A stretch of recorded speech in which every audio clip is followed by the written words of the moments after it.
まあ上々ではないですよね。やっぱりまあ今現に落ちてるし、でも自分のメンタルの中でまた取り返せばいいじゃんっていう感じですね。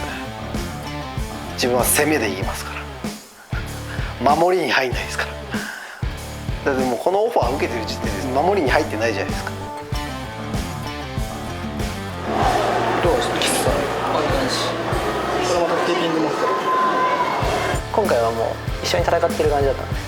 すごい分析もしてくれたし、もう直前まで作戦のことを言ってくれました。ゴングが鳴る瞬間まで言ってました。純粋に見てみると堀口選手は穴がめちゃめちゃ多いんで、堀口選手の全ての攻撃とフェイントに対して顔一つで受けるテクニックをつけること、あのフェイントに対して大きなリアクションしかできないからみんな翻弄されちゃうし、堀口選手の攻撃全て右でいいと思うんですよね。俺顔一個だけずらした、左フックか右ストレートしかないんで、相手があと絶対に倒れるように頭が簡単すぎる。顔一つだけずらしたクロスカウンターどっちでも当たるんで、あと攻撃した時に最後右に避ける癖があるんで、左の飛び膝が入る。なかなか堀口さんに勝つっていうことは難しいとは思うんですけど、穴がないわけじゃないので、そこをうまくついていければ、堀口選手の打撃は相手のことをフェイントかけてすごい動いてるんですよ。甲斐選手は本当目もいいですし度胸もすごいので、そのフェイントをかけられないように相手の打撃を見るっていうことが一番大事です。研究されてるなって、これからもこういう試合が増えてくると思うので、まあだからどんどん自分も研究しないとな、また新しい発見もしないとなっていうのもありますよね。チャンピオンって毎回ちょっとずつなんか変えていかなきゃいけないですかね。そうですね、多分今のもう総合だとそうしないと多分勝てないと思うんです。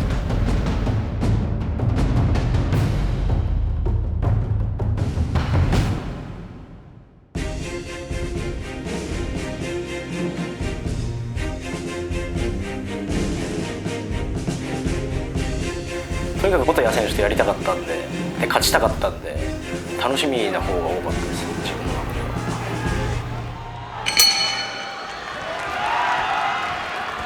向かい合った時に打撃の圧力というか、結構前に出ようとしてるのをすごい感じたんで、これタックル多分簡単に取れるなと思いました。内容というのも問われる一戦。ハイキックを繰り出していった。そしてカウンターテイクだ。そしてこれ打開して今勝ちに行った。そして再びマットに叩きつけた。焦るなよ、焦るなよ。決めれないぞ、一発決めれないぞ。焦るなよ、焦るなよ。パスできたりバック取れたりしたんで、これ決めれると思って、これ良くないパターンなんですよね。彼はずっと勝ってきてるんで、何かあると3ラウンド戦おうと。相手もめちゃめちゃ強いんで、弱い選手ならそこで決めちゃえるんですけど、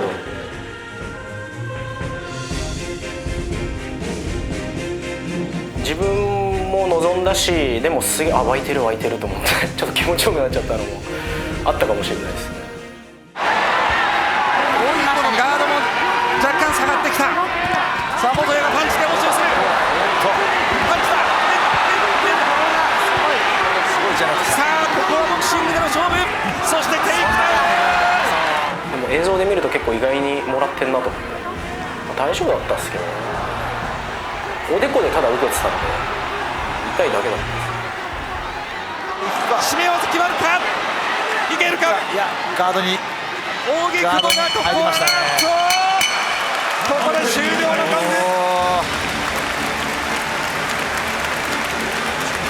人を尽くしました。大木久保に入ってきた。勝者は判定2対1。大木久保キラーさん。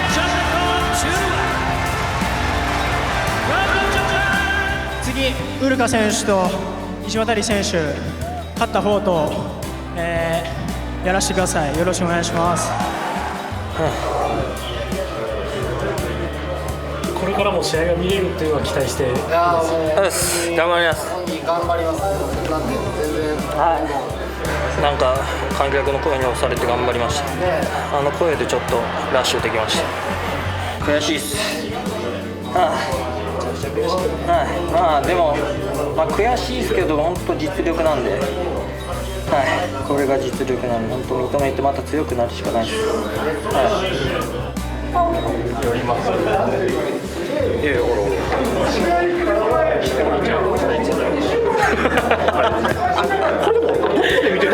うやって見てたんでしょう。晴れ晴れとして旅行とかも行かれたじゃないですか。はい、2泊3日ですかね。熱海にどういうとこ回った。いや別にあんま回ってないですね。もうホテルの中で。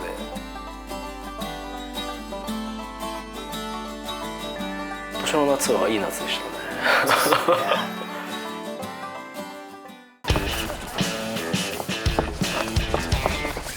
久しぶりなようで久しぶりじゃないような、ずっと戦って生きてきたんで、負けた瞬間だけがずっとこう脳裏にずっとフラッシュバックするようにずっとこう出てきて、でも堀口教授と戦えずにね死んだら嫌ですよね。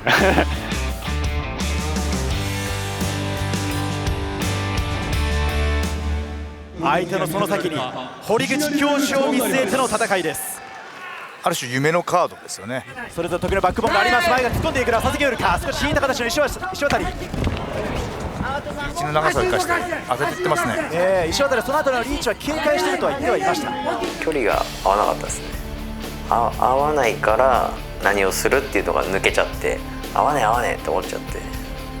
要するに分かりやすく言うとウルカ選手はなんとか、寝かしてグラウンドに持っていきたいんですよ。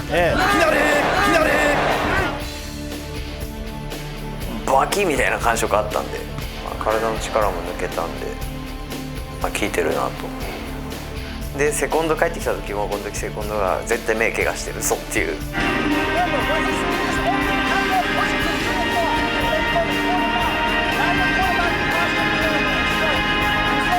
の辺の戦略の細かさもやっぱりアメリカで、やっぱり細かさ。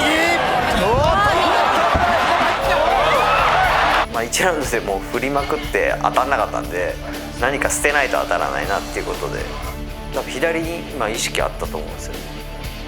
これでフェイクからの右。で、やっぱり細かさ。ところですが、佐々木選手が表を向いたのでチョークではなくなりましたね。なるほど。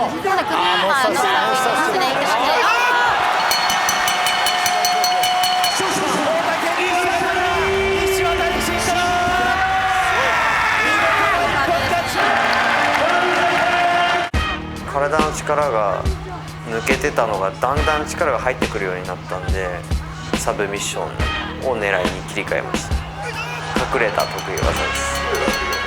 練習ではしょっちゅうやってます。まだね、そのトップにいるやつには全然笑われてるでしょうけど何がしてんのだと。別にいいよって感じ。本当そんな感じです。やるならやるよみたいな。そんなにイージーには考えてないです。もちろんしんどい戦いだと思いますけど、自分は勝つだろうなとは思ってます。さあ曽谷ライジンデビューから連勝なるでしょうか。大事な飛び込んできた。村本攻撃のためには突っ込んできました。タックル膝スクロールして曽谷、さあグラウンド攻防。最初飛び膝来て、その後タックル相手が来た時に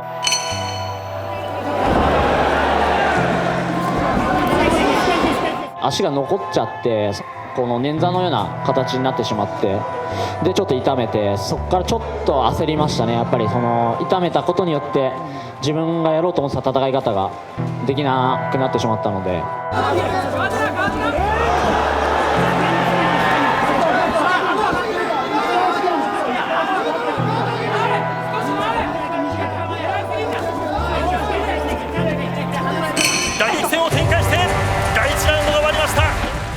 オイゴさんに「お前動き悪いぞ」って、今日状態が上がってるし足も止まってるし、ちょっと足痛めちゃってステップが踏めなかったっていうのもあるんですけど、そんなの関係ねえよっつって怒られたんで、オイゴさんに。それでちょっと気合が入って。こ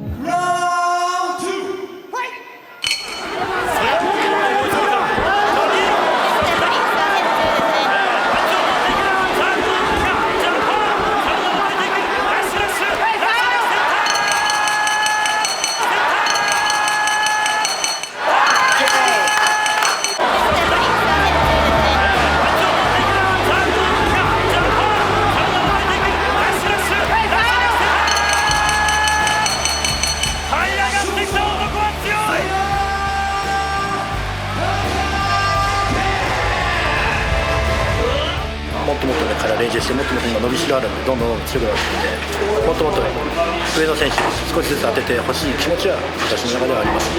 やりたい選手とかいたりします？なんか61キロマネル・ゲイフ選手とかやりたいですね僕は。面白い試合になるんじゃないかなと思います。負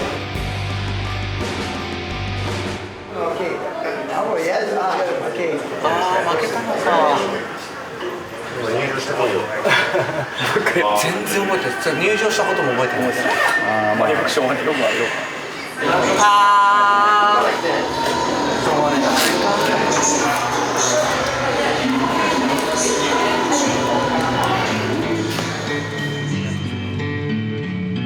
日本人でただ一人 UFC5 連勝を成し遂げた男、打倒堀口恭司を掲げ、また一人元 UFC ファイターがライジンに乗り込んできました。世の中の危険は大体友達、マネル・ケープが水垣武也に電動を渡しに行きます。さあ始まりました。バンタム級戦線、今激戦階級と言われている階級の戦いです。水垣そしてケープの一戦。打倒堀口に照準を絞ったということで、このライジンまた面白くなると思うんですね。そうですね。まず第一戦にこのマネル・ケープ続々するカードですね。日本の大きい舞台っていうのは初めてなんで、そういう意味はちょっと気合入っている部分はありますけど、オーソドックススタイルにもそしてサウスポースタイルにもできますが、さあまずは組みついていこうとしました水垣ではありますが、というところですが、水垣前に出ました。おっと来いというマネル・ケープです。水垣選手の踏み込み、で右ストレート非常に威力ありますからね。フェイントをかけていきます。そしてアッパー、そして一撃。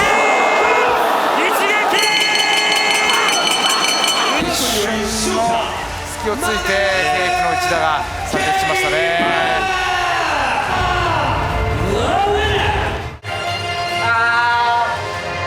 ずっといいペースでやったんだけど、本当一発だけもらってました。負けたのか。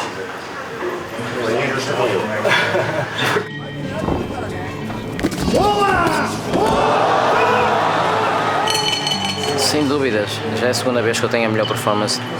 O próximo tem que ser pelo cinturão. Não tem outra luta que faça sentido para além do cinturão.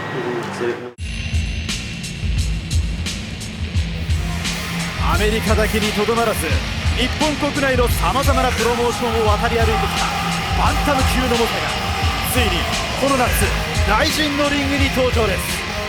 ビクター・ヘンリー、今宵ライジンで強さを示せるか。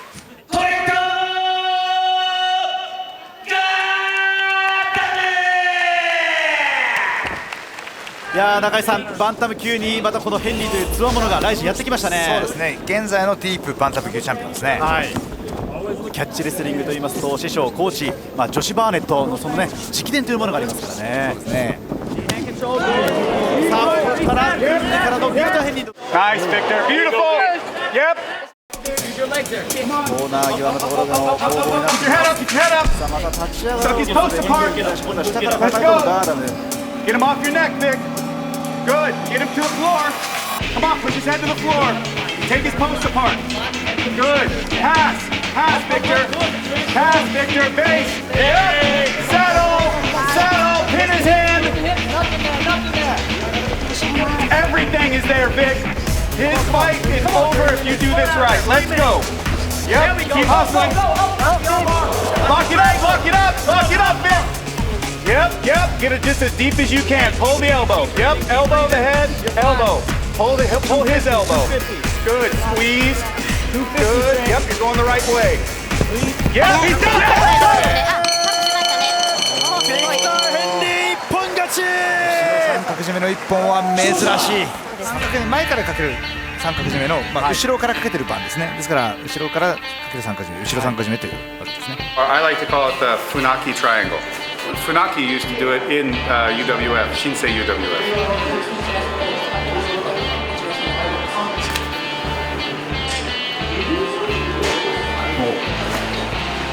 Funaki 三角。Funaki 三角。はい。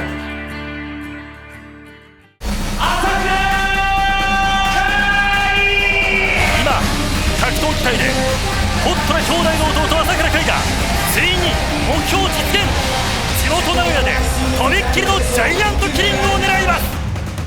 史上初の2団体統一チャンピオンになって今夜初めての戦いを迎えることになります。史上最強のメイドインジャパンが堀口恭司が真夏の名古屋ドルフィンズアリーナにやってきた。朝倉海は、半年間試合をしてない。はいはい。データがなかったよね。まあそうですね。結果的に大きいですよね。やってないですね、ほぼ。はい、やってないです。そんな材料もないし、まあ試合映像は見ましたけど、不正とかってまではいかなかったですね。ご覧の通り、この2人の身長差ではありますが、172センチの朝倉に対して画面右堀口は165センチ、7センチ差。余裕もありましたね。いけるなっていう、想像通りというか。さあ世界が待ちわびく戦いが始まりました。世界2冠王日本凱旋堀口恭司。一方アウトサイダーは世界驚愕の下克上を成し遂げられるか朝倉海。堀口選手のその踏み込みの入り方に癖があるんですよ。踏み込むステップのパターンが何パターンかが決まってて、それをいろいろ混ぜながら戦ってるんですけど、それを俺はライジンに出始めた時から研究してて、しかもそれをいいなと思って自分でも使ってたんで、だから入ってくるタイミングが分かるんですよ。タッパーあるんでローキックとか蹴ったりして、まあ、徐々に削っていこうって感じですかね。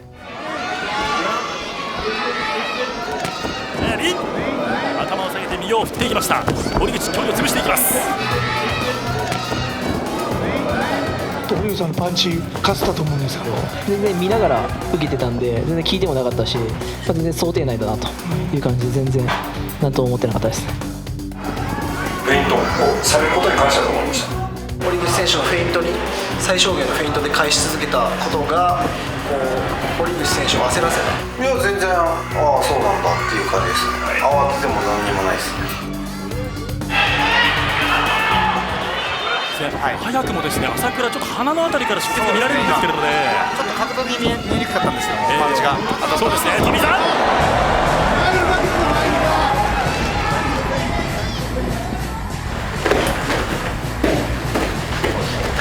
さっきのこれは狙ってる技なんで、さて藤井恵さん、藤井さんはどの展開。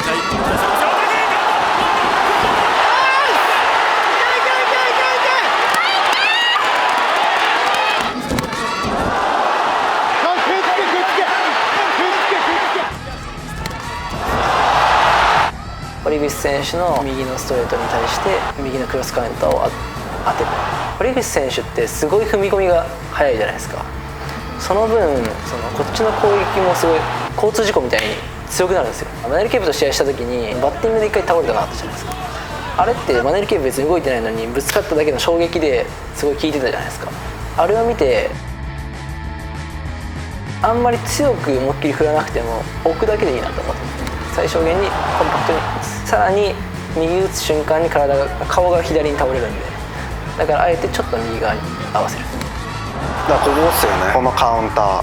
もうここからもう記憶はないですから、やっぱり研究されてるんだなって改めて思いましたよね。当てるのを前提で考えて作戦も立ててて、一撃で倒れないと思ってたんで、ここをいかに冷静に戦うか。天心選手との試合やった時に聞いた後にすごい組みついていく動作があったんですよね。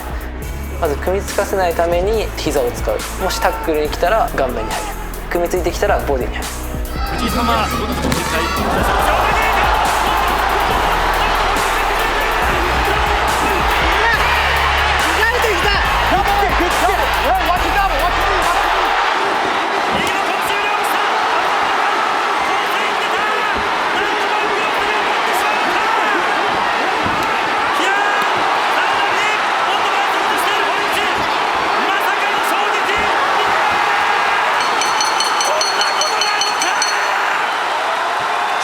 世界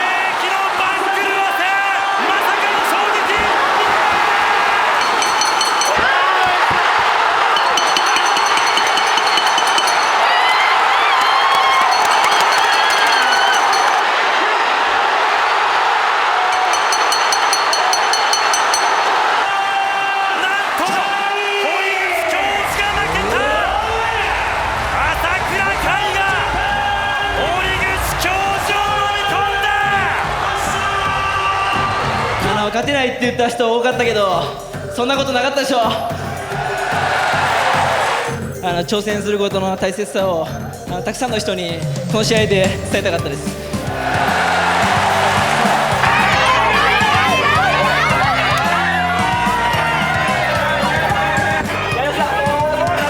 今まで生きてきた中で一番気持ちよかった瞬間かもしれないです。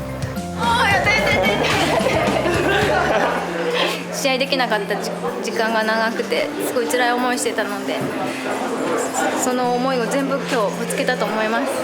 周りだけが番狂わせって言ってるけど、俺らからしたら想像の通りでした。想定外のことは一つもなかったですね。言うじゃないですか、勝つって。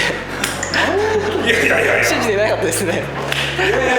一発目のストレートですよね、全ては。言ったじゃない、衝撃に受けてるクロスカウンター言ってたじゃないですか。言ってた。結果はこうなりましたけど、対戦を受けてくれたことに感謝しないといけないんで、もう一回やるのが筋かなと思います。おお、やったなと思いましたね。森口さんが勝ち遅い気もするんですよ。だからもう一回試合を見たいなっていうのはもうそうだ。兄弟は頭がいいです。お兄ちゃんがすごい自分と考えてることを見てます。初戦があってもやっぱそれ通り動けるのってすごかった。俺目の前にこれたし完璧ですよね。本当によくやりましたね。クールぶってますけどね。内心はすごいとは思ってるじゃないですかね。今までで一番褒めてくれたかもしれないですね、今回。周りも喜んでましたけど、お兄さんも喜んで喜んでましたね。一番俺の声を聞いてればちゃんともう一気に攻略ができる。堀口君からね、1本で多分取れないから判定で勝てると思う。KO できないって言ってましたからね、兄貴に言われてたことも覆してやろうっていう気持ちもあったんで。いや、そう戦い勝ったんで。いや、勝ちましたね。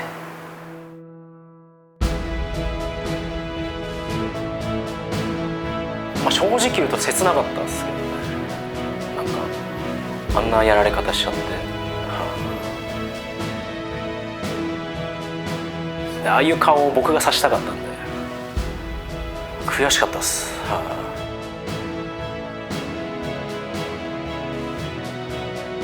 そういうふうにやろうって思ってましたけど、だからそれが僕はできなかったんで、朝倉選手それやっちゃったんで、そこは本当に素直にすげえなと思います。正直2回も KO されてる憎き堀口のはずなんですけど、仲間がやられたような気持ちでしたね。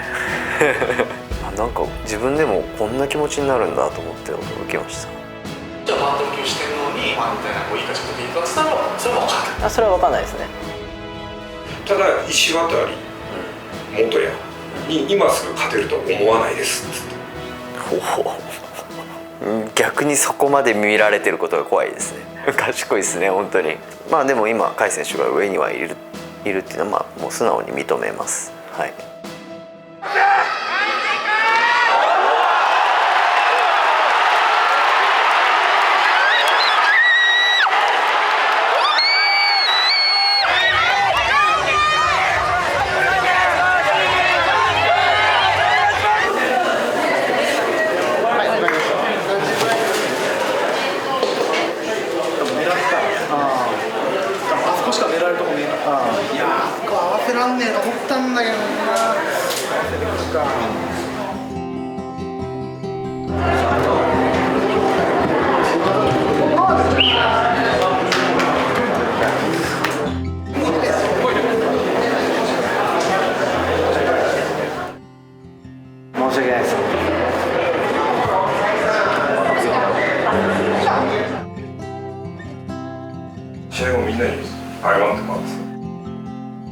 勝負の世界とはいえどもやっぱ期待を裏切ってるわけですから、やっぱその周りの人のやっぱ涙だったりとかっていうのはありますよね。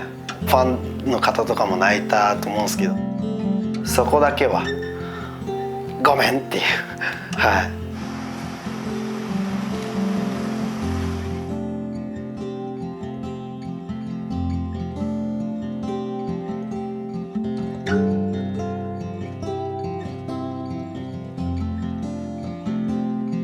ありがとうございます。すみません負けてしまって。いや次も見に来てください。泣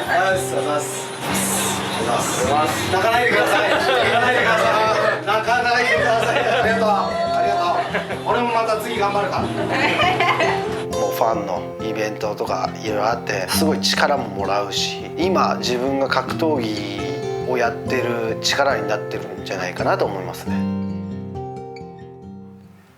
まあまだやめられないねっていう、ファンの人たちに笑顔になってほしいなって。この今まで積み上げたものは全部バーン取られたわけですから、自分はそう思ってるんで、また取り返せばいいじゃんっていう感じです。まあ、次やって笑えればいいかな。まあ僕は挑戦者のつもりでまた行きますけどね。まあ嬉しいんだけど、でもそんなに満足してないです。なんか次をもう見据えてるというか、まずリマッチしてベルトをまず取りたいですね。本当に細かい部分で作戦立ててきたんで今回で、それをほんの少ししか使わずに勝てたんで、隠してるものがまだまだたくさんあって、本当にここからが勝負というか次が勝負ですね。向こうがよくやった。だからまあすごい強い選手だなとは認めてますけど、まあもう一回やれば全然また盛り上げられるなっていうのはありますよね。逆に自分はなんか嬉しいっすね。ああ見てろよみたいな、やっと格闘技面白くなってきたよみたいな。